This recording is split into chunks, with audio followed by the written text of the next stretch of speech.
అదేవిధంగా పేదవాళ్ళతో పాటు జర్నలిస్టులకి, middle income group వాళ్ళకి, లోయర్ ఇన్కమ్ గ్రూప్ వాళ్ళకి కూడా సరసమైన ధరలకి ఫుడ్ అందించాలని చెప్పేసి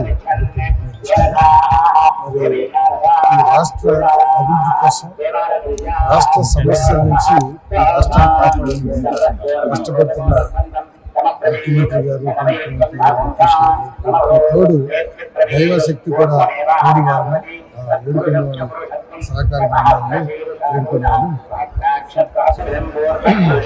టిట్కో ఇల్లు కానివ్వండి, పిఎంఏవైలో నిర్మాణం సగంలో కానివ్వండి, ఒక టార్గెట్ పెట్టుకుని వాటన్నిటిని కూడా పూర్తి చేయాలని చెప్పేసి ముఖ్యమంత్రి గారు మా శాఖలకు ఆదేశాలు జారీ చేయడం జరిగింది. ఆయన ఆదేశాల ప్రకారంగా తప్పకుండా ఒక సంవత్సరం లోపల పిఎంఐలో ఏదైతే ప్రోగ్రెస్లో ఉన్నారో ఆ ఇళ్ళని కానివ్వండి, టిట్కో ఇళ్ళని కానివ్వండి లబ్ధిదారులకు అందజేసే కార్యక్రమం చేస్తారు.